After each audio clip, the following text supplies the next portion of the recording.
আসসালামু আলাইকুম। প্রিয় দর্শক, আপনারা আ যেমনটি শিরোনামে দেখছিলেন, আ শিরোনামের চাইতেও এর এ ভেতরের গল্প আরো করুন। আজকে বাংলাদেশের বিচার বিভাগে আমি বলব একটি কালো অধ্যায়। আজকে আদালতে যা ঘটেছে সেটা আ একজন কোর্ট নিয়ে কথা বলতে গেলে তো অনেক হিসেব করে কথা বলতে হয়। বাট এই স্বাধীন দেশে আ আমার মনে হয় আ যা ঘটেছে সেটা আ কল্পনার অতীত। এটা খুব খারাপ পরিস্থিতিতেও দেশে কখনো ঘটেছে কিনা আমাদের জানা নেই। আজকে ঢাকা আ নারী ও শিশু ট্রাইব্যুনাল ৭ এর বিচারক সাবেরা সুলতানা খানম তিনার আদালতে মামলা করা হয়েছিল। আপনার যেই ভুক্তভোগী নারী আপনারা জানেন, গত ২-৩ দিন আগে আমি আমার YouTube চ্যানেলে একটি ভিডিও দিয়েছিলাম। একজন ব্রিগেডিয়ার জেনারেল কর্তৃক ধর্ষণের শিকার হয়েছিলেন। সেই মেজরের স্ত্রী তিনি আজকে মামলাটি করেছিলেন এবং মামলাটি দায়েরের পর বাদীর অ্যা সাক্ষ্য গ্রহণ করা হয়। বাদীর বক্তব্য নেয়ার পরে বিচারক সেটি খারিজ করে দেন। এবং শুধু খারিজ করে দেয়া পর্যন্ত সীমাবদ্ধ থাকলে হয়তো আমরা আজকের এই অ্যা আ লাইভ অনুষ্ঠানটি করতে হতো কিনা জানি না। সেখানে যেসব বক্তব্য, যেসব কথাবার্তা বলা হয়েছে একজন মেজরের স্ত্রী, তিনি তিনি তো আ মানে না খেয়ে থাকেন না। তিনি রাস্তাঘাট থেকে উঠে আসেন নাই। তার আ চোখের আপনার এই যে ভ্রু কেন প্লাক করা এগুলো নিয়েও তার এক কথায় বডি শেমিং করা হয়েছে আজকে আদালতে। তো আমরা ১ম এই ভুক্তভোগী নারীর কাছে যাই। তার কাছে শুনবো যে আপনি কেন গিয়েছিলেন? কি হয়েছে আদালতে? আপনার মুখ থেকেই বলুন। জি।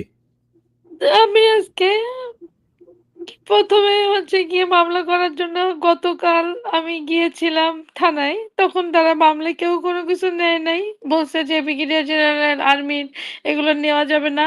আমি দাঁড়ে, দাঁড়িয়ে ঘুরে বেড়াচ্ছি। না পেরে আজকে আমি কোর্টে গিয়েছি।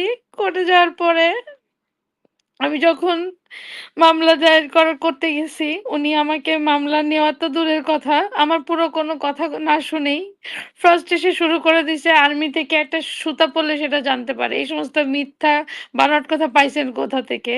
তারপর আমার বডি শেপিং, চেহারা দেখে তো মনে হয় না এটা হইতে পারে। তারপর খুবই একটা মানে এমন একটা অশ্রব্য ভাষা ইউজ করছে, যেটা আমি বলতে পারতেছি না। বলছে মানে বলতে পারেন আমি অশ্লীল ভাষায় কেন কথাটা বলতেছি, বলতে বাধ্য হচ্ছি। আমাকে বলছে যে, "মা যদি না খুলতেন তাহলে তো আজকে হইতো না।"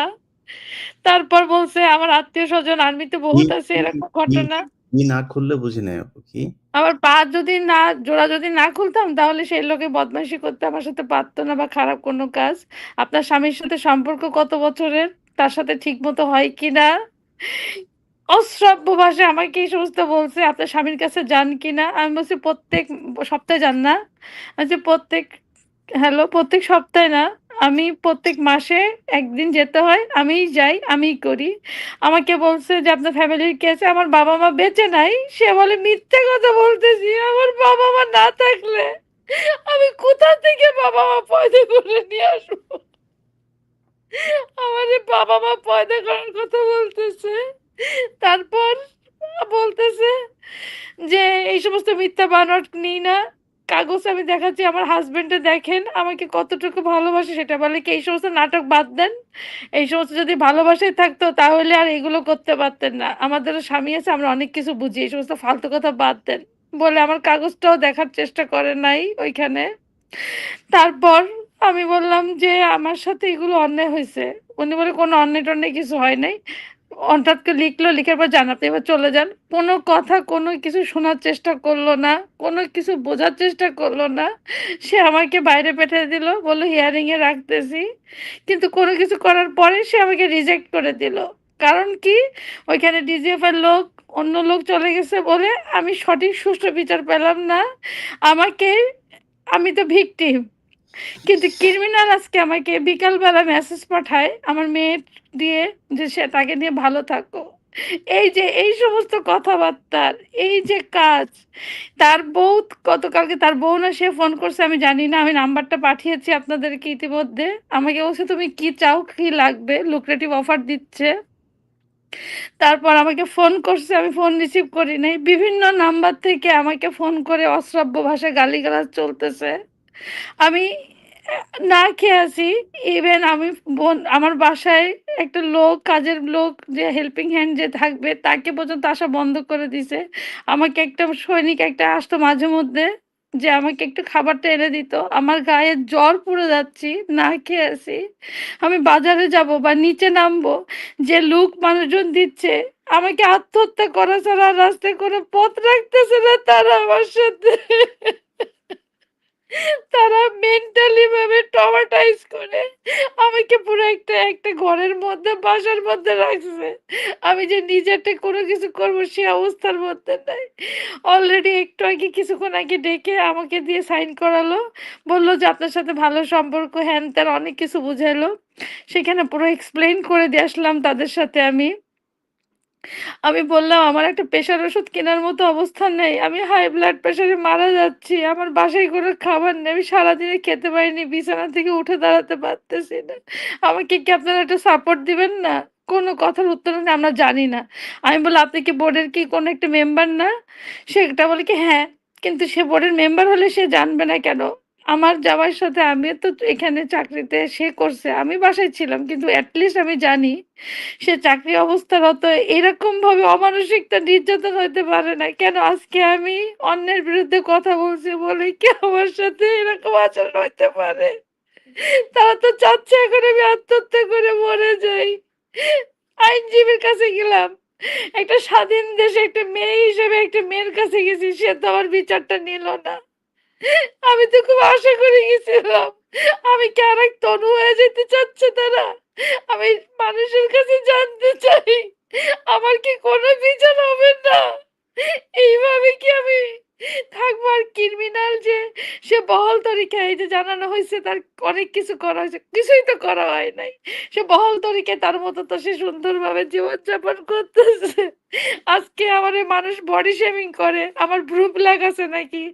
চেহারা দেখে তো মনে হয়, আরে ভাই তোরা তো, আমি তো একটা আর্মির ওয়াইফ ছিলাম। এখনো আর্মির এক্স ওয়াইফ হলেও তো আমার তো একটা স্ট্যাটাস আছে। আর এখন কি বস্তির মতো হয়ে থাকার কথা ছিল আমার? এটা সমাজে কি, এটা কি সম্ভব? অন্যান্য আর্মি অফিসার লেডিদেরকে দেখুক তো। তারা কি প্রত্যেকটা কি এরকম ভাবে থাকে? আজকে না আজকে আমি অভাবে পড়ছি। তাই বলে কি এরকম বডি শেমিং হইতে পারে আমারে নিয়ে?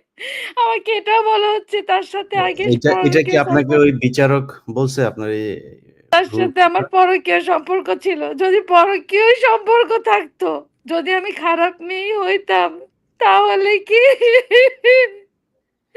আমি এই পথ বেছে নিতাম? তাহলে তো আমি বিচার না নিয়ে চুপচাপ হয়ে পড়ে থাকতাম।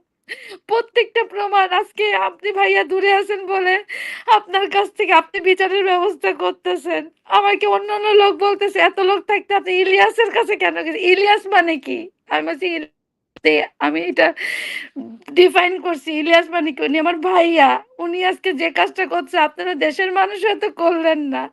তারপর আমাকে বলতেছে যে, "আর্মির লোক কেন? আপনি কি মরে গেছে?" আর্মির লোকের কাছে তো গত জুন থেকে আমি দৌড়ায় বেড়াচ্ছি। কেউ তো আমার পিছনে আসে নাই। ওই একমাত্র ব্যক্তি যে আমার ব্যাপারে আমার কাছে ফেরেশতার মতো মানুষ হয়ে আসছে। যে সারা বাংলার মানুষের জানানোর চেষ্টা করছে। তোরা কোথায়? এখনো পর্যন্ত আমি যে না খেয়ে আছি। আমারে যে বলতেছে আসবের থেকে যে আমারে সাহায্য করছে। কি করছে? কি ব্যবস্থা করছে? আশরাফুজ্জামান আশা তো বাসায় বাংলা ভাষা নিয়ে বসে আছে। সে তো জি, খাচ্ছে দাচ্ছে। জি, জি, আপনি থাকেন আমাদের সাথে। আ সুপ্রিম কোর্টের একজন বিজ্ঞ আইনজীবী আছেন, এমডি তানভীর আহমেদ। তানভীর ভাই উনার আইনজীবী হিসাবে আজকে আদালতে দাঁড়িয়েছিলেন। আপনি আদালতের চিত্র দেখেছেন। আপনার অনেক সীমাবদ্ধতা আছে বিচারকের ব্যাপারে কথা বলতে গেলে। এটা আমরা জানি। তারপরেও আপনার কাছে একটু জানতে চাই যে আসলে কি হয়েছিল? মানে এই ধরনের মামলায় ধরেন নারী ও শিশু নির্যাতন মামলাগুলো আমরা এটাকে খুব সেনসিটিভ মামলা হিসেবে কনসিডার করি। তো এই ধরনের মামলা আপনার যেই ক্যারিয়ার, আপনার এই ক্যারিয়ারে কখনো দেখেছেন যে বিচারক এইভাবে কোনো অ বাদীকে জেরা করে বা কোয়েশ্চেন করে কিংবা তদন্ত না, মানে একদম তদন্তই করা যাবে না এটা না করে খারিজ করে দিলেন। এটা কি স্বাভাবিক কোনো ঘটনা মনে হয়েছে কিনা আপনার কাছে? ধন্যবাদ। আপনি আপনার ইসে ডেকেছেন। আমি মানে আইনের বেশ কিছু কাঠামো একটু বলবো। নারী ও শিশু নির্যাতন দমন ট্রাইব্যুনাল। এটা কিন্তু শুধুমাত্র স্পেশালি করা নারী এবং শিশুদের জন্য। এবং এখানকার যে কাঠামো সেটা সরকারের যে কাঠামো হওয়া উচিত, এটা খুব সেনসিটিভ জায়গা। আমি সচরাচর জজ কোর্টে খুব কম যাই। আমি ২০০৯ এ এনরোল হয়েছি অ্যাডভোকেট হিসেবে। ১৬-১৭ বছর আমি প্রায় আমার প্র্যাকটিস এর বয়স হবে। তো আমি নারী শিশুর কোর্টে এর আগেও গিয়েছি। কিন্তু আজকের যেই সিচুয়েশনটা দেখেছি এটা আসলে মানে আমি বলব আইনজীবী হিসেবে আমি অনভিপ্রেত সিচুয়েশন। কারণ আ যখন কোনো ভিকটিম তার নিজের জবানবন্দি দেয়, সেই জবানবন্দিটা কিন্তু ম্যাজিস্ট্রেট বা আদালত যিনি বিচারক থাকেন উনি রেকর্ড করেন। অর্থাৎ লেখেন। লেখার পরে তার সত্যতা যাচাই করে তো আ উনি আ আ মা জজ সাহেব চাইলে ক্লারিফিকেশন এর জন্য অনেক ধরনের কোয়েশ্চেন করতে পারেন। কিন্তু এমন কোনো কোয়েশ্চেন করা যাবে না যে কোয়েশ্চেন গুলা একটা নারীর জন্য অসম্মানজনক। আইনেই বলা হয়েছে। যে এমন কোনো কোয়েশ্চেন করা যাবে না যে কোয়েশ্চেনটা আ করার পরে সে জানি এটাতে আ মানে আরো বেশি ভিক্টিমাইজ হয়। এটা কিন্তু স্পষ্টভাবে আইনেই বলা হয়েছে। তো যেই আ কথাগুলো উনি বললেন, আমরা আইনজীবী হিসেবে যখন আমরা ইয়ে করতে গিয়েছি, তখন বিজ্ঞ আদালত আমাদেরকে বলেছে, "আমরাই এখন জবানবন্দি নিচ্ছি, আপনি কোন কথা বলবেন না।" সচরাচর যেটা হয় আসলে বিজ্ঞ আদালত যেটা বলবেন সেটাই আমাদের শুনতে হয়। কিন্তু কোয়েশ্চেন গুলো আসলে ছিল অনভিপ্রেত। আমার কাছে মনে হয়েছে যে এটা আসলে নারী শিশু কোর্টে এই ধরনের কোয়েশ্চেন ভিকটিম কে করা উচিত না। আজকে একটা নিউজ হয়েছে। নিউজটা হয়তো দেখেছেন যে একজন নারী তিনি কিন্তু একজন বিচারকের বিরুদ্ধে ঠিক এই একই ধরনের আচরণের জন্য আ তিনি আ রেজিস্ট্রার বরাবর আ একটা কমপ্লেইন অভিযোগ। করেছেন। হুম, সেটা সেটার পরে যে জিনিসগুলা ঘটেছে আমি এখন একটি পড়বো সেটা হচ্ছে ২৮শে সেপ্টেম্বর ২০২১ এ বাংলাদেশ সুপ্রিম কোর্ট রেজিস্ট্রার বরাবর একটা জিনিস প্রকাশ করা হয়। অর্থাৎ এটা সকল অধীনস্থ আদালতের জন্য মান্যকর। সেটা হচ্ছে অধীনস্থ আদালত জামিনসহ অন্যান্য গুরুত্বপূর্ণ অন্তর্বর্তীকালীন আদেশ ও রায় প্রকাশ আদালতের সংশ্লিষ্ট পক্ষগণ ও তাদের আইনজীবীদের উপস্থিতিতে ঘোষণা করার জন্য মাননীয় হাইকোর্ট বিভাগ কর্তৃক প্রদত্ত নির্দেশনা প্রসঙ্গে। অর্থাৎ যদি এমন কোনো আদেশ হয় যেই আদেশটি খুব গুরুতর এবং যেই আদেশটি দিতে হবে সে যেই প্রকাশ্যে আইনজীবীদের সম্মুখে আমাদের উভয় পক্ষের আ আ যেই বক্তব্য সেটা আদালত শুনতে পারেন, ভিকটিমের বক্তব্য শুনতে পারেন। কিন্তু আদালত যখন কোনো গুরুত্বপূর্ণ আদেশ দিবে সেটা কিন্তু আ উচিত হচ্ছে আদালত উচিত না সেটা আইনের মধ্যেই বলা হচ্ছে যে সুপ্রিম কোর্ট থেকে বলা হচ্ছে যে ওপেন কোর্টে দিতে হবে। অর্থাৎ সবার সম্মুখে। আপনি একটি স্ট্যাটাস দিয়েছেন দেখবেন যেই সময়টায় স্ট্যাটাস দিয়েছেন সেই আদেশটা আমরা পেয়েছি সন্ধ্যার দিকে। অর্থাৎ আমাদের লোয়ার কোর্টের একটা এখন একদম এটা মানে ট্র্যাডিশনাল একটা হয়ে গেছে যে কোন ব্যাপারে যদি কোন আদেশ দিতে চান আদালত বলেন যে এই আদেশটা হবে। মানে আদেশ হবে। আদেশ হবে মানে বুঝে নিতে হবে আদেশটা উনি চেম্বার থেকে দিবেন। এখন এটা আমি এই বিষয়টা নিয়ে কয়েকজন বিজ্ঞ আইনজীবীদের সাথে কথা বলেছি যে এটা কেন? এটা ২ টা ৩ টা কারণে হতে পারে। একটা হচ্ছে আদালত হয়তো বুঝতে পারছেন না যে উনি কি আদেশ দিবেন। দ্বিতীয় হচ্ছে এটা হইতে পারে অনৈতিক কোনো কারণে। অর্থাৎ আ উনি চিন্তা করছেন যে অনৈতিক কোনো নিবেন। অথবা ৩ নাম্বার হচ্ছে উনি কোনো প্রেশারে আ এই আদেশটা এখন দিতে পারছেন না, পরে দিবেন। তো সেই ক্ষেত্রে দেখা যায় যে আদালত কিন্তু এই আদেশটা পরবর্তীতে অর্থাৎ এই আইনের বাইরে গিয়ে উনি চেম্বারে গিয়ে মানে সচরাচর দিচ্ছেন।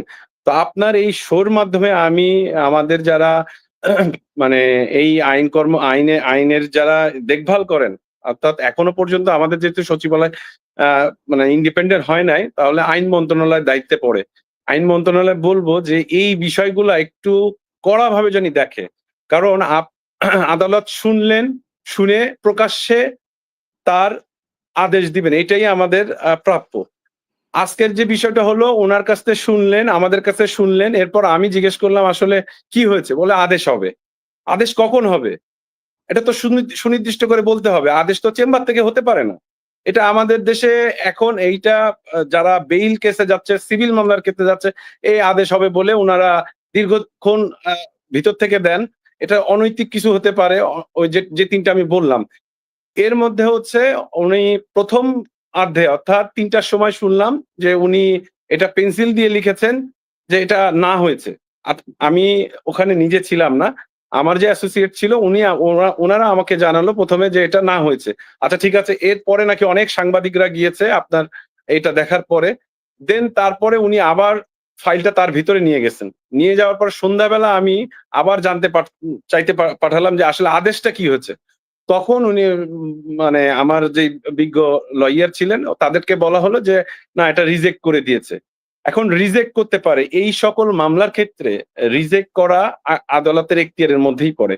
কিন্তু এই সকল মামলা খুবই সেনসিটিভ মামলা। যখন আমি একজনের বিরুদ্ধে অ্যা রেপের অ্যালিগেশন নিয়ে আসছি, আদালত যদি তথ্য প্রমাণ না থাকেন, সেই ভিত্তিতে আদালত হয়তো রিজেক্ট করতে পারেন। আমি আদেশ এখনো যদিও পাই নাই।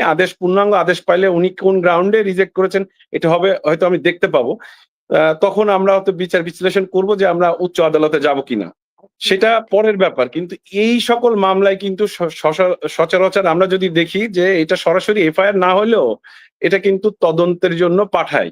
যে মানে প্রাথমিক তদন্তে আসলে কি বলে? সেইজন্য কিন্তু আইওর কাছে পাঠায় অথবা পিবিআই এর কাছে পাঠায়। কিন্তু এইটার ক্ষেত্রে আসলে খুবই অনাকাঙ্ক্ষিত বলবো। সাথে এইখানে আরেকটা জিনিস যেটা আমি শুনতে পেয়েছি সেটা হচ্ছে গোয়েন্দা সংস্থার লোক ওখানে নাকি গিয়েছে। এখন গোয়েন্দা সংস্থার লোক কেন এখানে যাবে?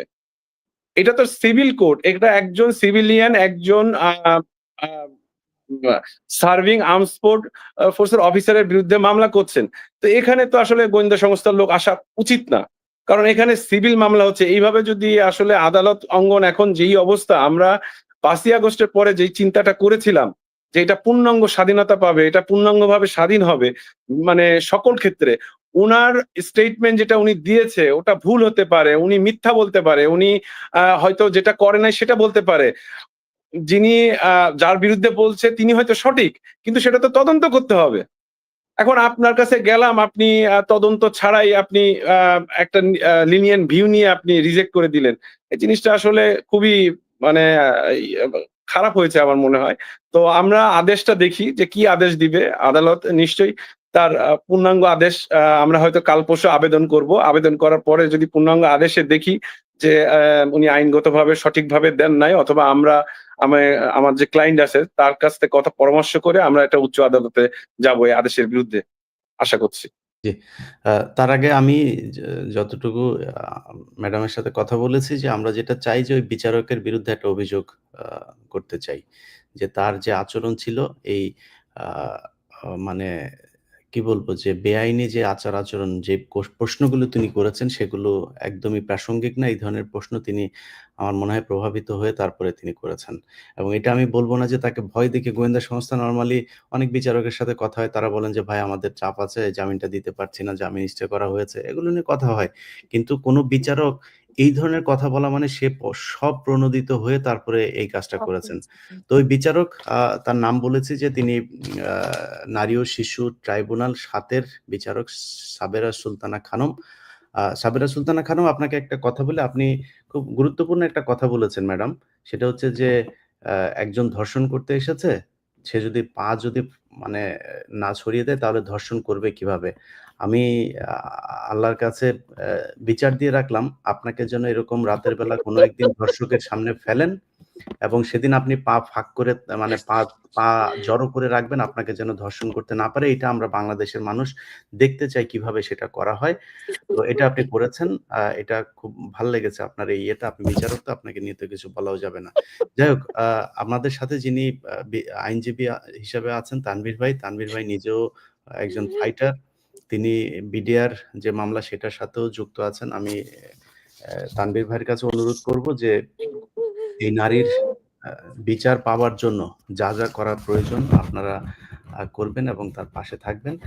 আর সেনাবাহিনীকে একটা জিনিস বলতে চাই যে, আপনারা অনেকেই আ একটা জিনিস শুনেছেন যে, তারাও তাদের এই ডিজিএফআই এর যে প্রোপাগান্ডা সেল আছে সেখান থেকে একটা জিনিস বলা হচ্ছে যে, এই ভদ্র মহিলা তিনি হচ্ছে লম্পট, চরিত্রহীন। তিনি চরিত্রহীনা, তিনি লোভী, এই ধরনের কথা বলা হয়েছে। আমি একটা জিনিস মনে করিয়ে দেই, এর আগে আমরা সেনাবাহিনীতে এমন অনেক অফিসার যারা মারা গিয়েছেন, গুম হয়েছেন, জেলে গিয়েছেন, তাদের অনেকের স্ত্রীর ব্যাপারে একই ন্যারেটিভ বলতে শুনেছি। একজনের কথা বলি খুব নিকট অতীতে, যিনি পিলখানা হত্যাকাণ্ডে মারা যান, মেজর নূর। তার স্ত্রী যখন কিনা তাকে বলা হয়েছে যে অন্য একটা লাশ তার স্বামী হিসেবে নিয়ে নেওয়ার জন্য। তার স্বামীকে মূলত তুলে নিয়ে গিয়েছিল তাপস। এটা আমার যে অনুসন্ধান সেখানেও দেখিয়েছিলাম। তাপস সবশেষ গাড়িটা যখন পিলখানায় ঢুকায়, তখন বিডিআর এর লোকজন, সৈনিকরা এসে বলেছে, "স্যার, স্যার আছেন, স্যারকে আপনারা বাঁচান, স্যারকে নিয়ে যান।" তাপসের গাড়িতে তাকে নিয়ে যাওয়া হয়। তাপস তাকে কোথায় নিয়ে গিয়েছে আমরা সেই খবর এখনো পর্যন্ত জানিনি। অতএব তাপসই বলতে পারবে যে মেজর নূর বেঁচে আছেন না মারা গেছেন। অথচ সেই জিনিসটা যেন সামনে না আসে, সেইজন্য সেনাবাহিনী তার স্ত্রীকে বলেন, একটা লাশ, অন্য একটা লাশ দিয়ে, সিভিলিয়ানের লাশ দিয়ে বলেন যে, "এটা আপনার স্বামী বলেন বুঝে পেয়েছেন, আপনি সব টাকা পয়সা ঠিকমতো পাবেন।" তিনি সেটা মানেন নাই। এই ঘটনা আরো একজনের সাথে, আরো একজন ক্যাপ্টেনের স্ত্রীর সাথে হয়েছে। তিনি মেনে নিয়েছেন অনেক জোরাজুরির পরে। আমার মনে হয় তিনি ভালো করেছেন। কারণ এই মেজর নূরের স্ত্রী না মানার কারণে তাকেও চরিত্রহীন হতে হয়েছে। তিনিও মাথায় আরেকটা জিনিস বলে মাথায় সমস্যা। উনারও নাকি মাথায় সমস্যা। তো সেনাবাহিনী এসব করে এখানে আ ভাইয়া আমার একটা কথা ছিল। জি, আমাদের আর্মির ভিতরে যখন আমরা কোনো কিছু মেনে না নিই, আমার হাসব্যান্ড যখন ওই FGCM হয় তার আগের দিন আমি প্রেশারের ওষুধে হসপিটালে যাই।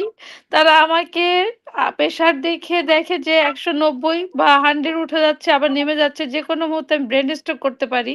সেটা সেই হিসেবে ট্রিটমেন্ট ওয়াইজ করে আমাকে আইসিইউতে রেখে সাথে ৫ মিনিটের মধ্যে লগেরিয়া AQ উনার মাধ্যমে আমাকে চিঠি আদেশ করে জায়গায় বসে লিখে সাইকিয়াট্রিস্ট এ দিয়ে বলায় যে আমি একটা পাগল এবং সাইকো।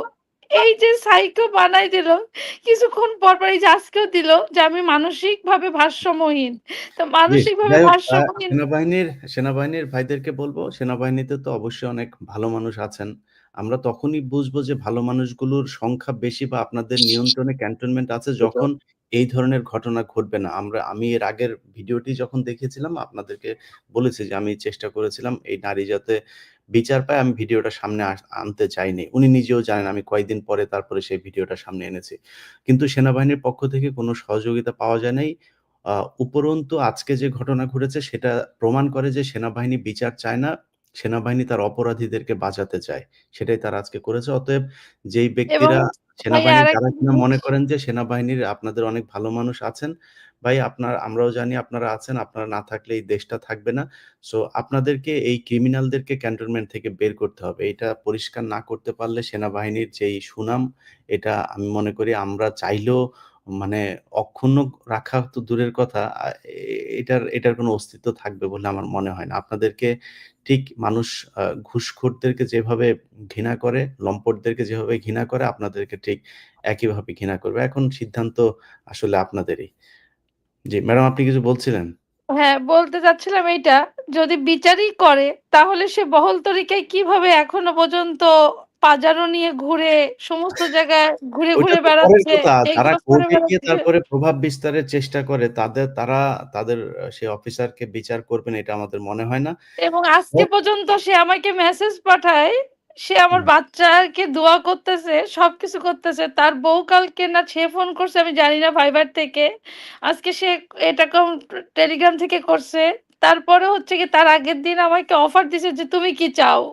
মানে আমি কি লোভী? আমি কি চাবো? আমার চরিত্রটাই চলে গেছে। আমি রিভিল হয়ে মানে মানুষের মানে একজন সামনে আসছি। অভিযুক্ত ধর্ষক তার সাথে কথা বলে, এগুলোর পরেও সেনাবাহিনী কিছু বলে না।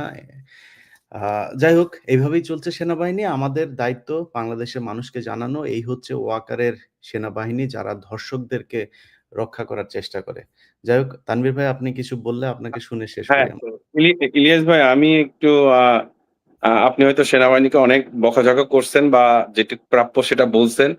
আমি সেনাবাহিনীকে একটা বিষয়ে ধন্যবাদ দিতে চাই। বাংলাদেশ সেনাবাহিনীকে। সেটা হচ্ছে সেনাবাহিনী গত আ পরশুদিন বা আপনার এই ইয়েটা রিভিল করার পরে উনারা আ একটা বিজ্ঞাপন দেন, মানে প্রেস বিজ্ঞপ্তি দেন। আইএসপিআর একটা আইএসপি বিজ্ঞপ্তি এর থেকে করেছে। প্রেস জি। বিজ্ঞপ্তিতে ওনারা একটা মানবিক কথা বলেছেন যে, আ তার সন্তান এবং তার জন্য অর্থাৎ ভিকটিমের জন্য অর্থাৎ আমার ক্লায়েন্টের জন্য তারা ওখানে থাকতে দিয়েছেন।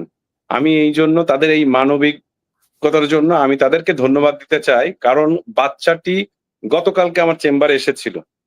আমি এরকম লয়ার না যে একজন এসে কিছু বলল একটা মামলা ফাইল করে দিলাম। আমি গতকালকে বাচ্চাটাকে দেখেছি। আমারও একটা মেয়ে আছে। আমি বাচ্চাটাকে দেখেছি, বাচ্চার সাথে কথা বলেছি এবং বাচ্চার সাথে কথা বলে আমি যতটুকু বুঝেছি যে বাচ্চাটাও ভিক্টিমাইজড। হ্যাঁ? একটা বাচ্চা আপনারা চিন্তা করেন, আপনারা যারা সেনাবাহিনীতে আছেন আপনাদের কথা বলবো। এই লোকটা অর্থাৎ বাচ্চার বাবা যে মুরাদ, সে তো ২৪ বছরের মতো হয়তো আপনাদের সার্ভিস দিয়েছে। উনি একটা হয়তো ইনসিডেন্ট করেছে, উনি কোনো কারণে অপরাধ করেছে, উনি জেলে আছে। তার বাচ্চার তো আপনাদের বাচ্চাই। এখানে ইলিয়াস ভাই, আমি কেন আসবো? এটা তো আপনাদের বাচ্চা। সো এই বাচ্চাটার দিকে তাকাই হলেও মানবিক কারণে আপনারা দয়া করে উনাদের যেই মানবিক কথা দেখিয়েছেন তাদের বাসা এবং বাসার উনি যেটা বলছেন যে বাসার কাজের বুয়া ঢুকতে দেওয়া হচ্ছে না। যদি এরকম কোনো কিছু হয়ে থাকে আমি দয়া করে বলবো মানবিক কারণে ওই বাচ্চার দিকে তাকায়। আমি ভিকটিমের কথাও বলছি না। বাচ্চার দিকে তাকায় আপনারা দয়া করে উনাদেরকে ট্রমাটাইজ যাতে না হয়। কারণ বাচ্চাটা পুরাটাই ট্রমাটাইজ। সে পড়ালেখা করছে না। আমি কালকে তার সাথে অনেকক্ষণ কথা বলেছি। সে আমার চেম্বারে আসছিল। সে পুরাটাই ট্রমাটাইজ। সে মানে ফোঁপায়, ফোঁপায় কাঁদছে। কিছুক্ষণ পর, পর আবার কথা বলছে। এটা আসলে দেখা যায় না। মানে না, হতে আমি পারে যেদিন তার উনার মা সাথে কথা খারাপ, বলি হতে পারে অনেক সবকিছু। জিনিসই আছে। বাচ্চাটা তো কিছু করে নাই। না তানভীর ভাই আরেকটা অনেক বিষয় জিনিস হচ্ছে জি, জি। আরেকটা বিষয় হচ্ছে যে ওই প্রজ্ঞাপনের মধ্যে বলা হয়েছে যে উনার প্রাক্তন আ আ আ সেনা কর্মকর্তার প্রাক্তন স্ত্রী। উনি হুম। কিন্তু লিখিতভাবে কমপ্লেইন করেছেন এবং এই যে প্রাক্তন স্ত্রী এটা আসলে বলাটা সঠিক হয় নাই। উনি কিন্তু মুরাদ সাহেবকে হাসব্যান্ড হিসেবে মনে করছেন। যদি এটা আইনগত জটিলতা থেকে থাকে তাহলে তো বলতে হবে যে উনি আইদার আশা সাহেবের ওয়াইফ অথবা মুরাদ সাহেবের ওয়াইফ। উনাকে প্রাক্তন স্ত্রী বলাটা আমার মনে হয় যে এই জায়গাটা একটু কারেকশন এর দরকার আছে। ধন্যবাদ ইলিয়াস ভাই আপনি আমাকে ডাকার জন্য। হুম, আর এটা আইনগত প্রক্রিয়া আমি চলতে থাকবে ইনশাআল্লাহ। হুম। না তানভীর ভাই যেই কথাটা আপনি বললেন না, আমি ১ম যেদিন উনার সাথে উনি আমাকে জানান যে এই বিষয়ে, আমি এই মানে অনেকেই তো ধর্ষণের এরকম মিথ্যা অভিযোগও করেন। তো আমি হঠাৎ করেই আ উনার উনার মেয়েটাও পাশে ছিল। সে তখন ওই মেয়েটা তখন কান্না করতে, করতে উনি যখন বলছিলেন যে অন্য রুমে নিয়ে তারপর উনাকে জোর করে ধর্ষণের চেষ্টা করছিলেন। ওই সময় উনার মেয়ে দৌড়ে গিয়ে দরজার ধাক্কা দিয়ে তারপর রুমের ভেতরে ঢুকে তখন হচ্ছে গিয়ে বের হয়ে যায়। এবং উনার মেয়ে কান্না করতে, করতে এই কথাগুলি করছে মানে ফুপাচ্ছিল। আমি যখন কোয়েশ্চেন করলাম, আমি কনফার্ম হইতে চাচ্ছিলাম যে আসলেই ঠিক কিনা। তো একজন মেয়ে তো মাকে নিয়ে মিথ্যা কথা বলবে না, তাই না? তো তারা এই আরো এই ধরনের ব্যাপারে।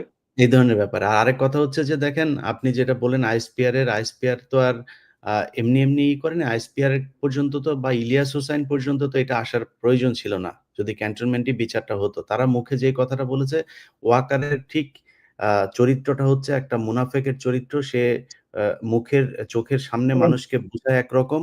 সে সারাদিন নাকি নামাজ পড়ে, সে জামাতে লোকজন গেলেই সে জামাতের ইমামতি করতে দাঁড়িয়ে যায়।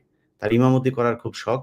সে ইমামতি করে এমনকি আমি খুব আ দায়িত্বশীল জায়গা থেকে শুনেছি জামায়াতের আমির, তারপরে বিএনপির মহাসচিব সহ অনেকে তার পেছনে দাঁড়িয়ে ৫ তারিখে নামাজ পড়েছেন। তো এই ভন্ড হচ্ছে গিয়ে সামনে, সামনে এক কথা বলেন আর ভেতরে গিয়ে আরেক কথা। তারা যে সুন্দর কথাবার্তা বলেছেন যে তার মেয়ে এবং তাকে থাকতে দিয়েছেন, তাদেরকে কিন্তু থাকতে দেওয়া হয় নাই। তাদেরকে থাকতে দিয়েছে এই ব্রিগেডের আশা, তাকে ব্যবহার করেছে, ব্যবহার করে তারপরে তার কারণে তাদেরকে থাকতে দেওয়া হয়। তাদের কিন্তু নোটিশ দেওয়া হয়েছিল যে সম্ভবত কত ঘন্টা আগস্ট আপা? পর্যন্ত, জাস্ট আগস্ট পর্যন্ত থাকতে তো পারবো, চলে যাবেন। তারপর তো চলে সম্ভবত যেতে হবে। ২৫ দিনের একটা আল্টিমেটাম দিয়ে দেওয়া হয়েছিল যে আপনারা চলে যাবেন এখান থেকে। এবং ইভেন আমি আমি এখন বাসাও ভাড়া করে ফেলেছি। আমাকে হুম, যদি ওই যে অ্যাপ্লিকেশন দিছে যে তারা আমাকে এসএসসি পরীক্ষা পর্যন্ত বাচ্চার দিকে মানে মানবিক দিক থেকে তারা রাখছে। আমি অ্যাপ্লিকেশন আমাকে এজি মহোদয়ের মাধ্যমে নিয়ে দিয়েছি। কিন্তু তারা আমাকে কোনোভাবে কনফার্ম করেনি। যদি তাই করত তাহলে তো আমি বাসা ভাড়া করতাম না। ইতিমধ্যে আপনারা যদি চান আমি রিভিল করতে পারি যে আমি বাসা ভাড়া করছি। সেটা তো এখানে যাই হোক সম্পূর্ণ মানে আমরা মিথ্যে ওইটাই কথা বলছি বলছে। আপা যে সেনাবাহিনীর মুখের কথা এবং কাজের মধ্যে আমরা মিল দেখছি না। কারণ আইএসপিআর থেকে যে বক্তব্য দেওয়া হয়েছে আজকে কোর্টে যেটা ঘটেছে সেটার সাথে সম্পূর্ণ সাংঘর্ষিক।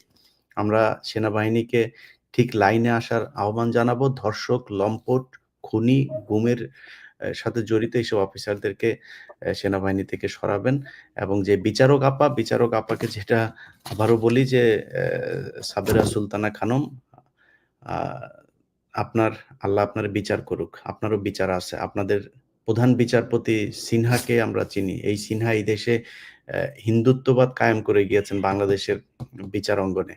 এই এবিএম খায়রুল হক আজকে জেলখানায় বসে আছে। সো বিচার কিন্তু একটা সবশেষ আছে। কোনো কিছুই অতিরিক্ত ভালো না। যে ক্ষমতার প্র্যাকটিস আপনারা করছেন, এই ক্ষমতার যদি নাকি করতে থাকেন তাহলে এটার জন্য একদিন আপনাদেরও এই বিচারের মুখোমুখি হইতে হবে। যাই হোক, ভাইয়া আমি শুধু আমরা এই শেষে একটা বিচারের জন্য কথাই বলবো। সর্বোচ্চ চেষ্টা করব। আপা আপনার সাথে আমরা আছি, দেশের মানুষ আছে। ইনশাআল্লাহ অবশ্যই আপনি শুধু বিচার আমি একটা কথাই বলবো, এইভাবে যদি আমি না খেয়ে কোনো সুবিধা বঞ্চিত হয়ে চলতে থাকি, আমার মৃত্যু ছাড়া কোনো উপায় থাকবে না। আমি মরে যাবো। আমাকে যেভাবে করা হচ্ছে, তনুকে নাই হত্যা করা হয়েছে, কিন্তু আমি নিজেই মরে যাব এইভাবে চলতে থাকলে। আজকে গায়ে আমার 102 জন, একটা ওষুধ আনার ক্ষমতা রাখতে পারতেছি না, একটা খাবার খেতে পারতেছি না, বাসায় একটা খাবার খাবো সেইটা পর্যন্ত নাই। কিন্তু একটা জেনারেল সাহেব বলে সে বাসায় খাবার খাচ্ছে, বাজারেতে চলতেছে, তার জীবন তো সুন্দর চলতেছে, আমার কি হবে? এই যে আপনারা জনগণের নাই, উনার লোকজন মিলে জাস্টিফাই করছে উনার চেহারা সুন্দর, উনি খাওয়া দাওয়া করতেছে, উনার ফেসিয়াল করতেছে, উনারা কি জানে আমি একটা আর্মির মেজর সার্ভিং অফিসার ওয়াইফ তো ছিলাম? এটা কি ধরনের বিচার হইতে পারে? আমি মুখ দেখাতে পারতেছি না, আমি বাইরে যেতে পারতেছি না, আপনি আমার আপনি মৃত্যু সতর্ক ছাড়া থাকেন, কোনো আপনি উপায় নেই। সতর্ক থাকেন। আপনার বিচারের জন্য এখনো সব রাস্তা বন্ধ হয়ে যায় নাই। যেটা তানভীর ভাই বললেন, আমাদের এখনো অনেকগুলো দরজা খোলা আছে। আমরা আ চেষ্টা করে যাব till to the end. ঠিক আছে? ভালো থেকেন, সাবধানে থেকেন। জি, আসসালামু আলাইকুম। জি ভাইয়া, আসসালামু আলাইকুম।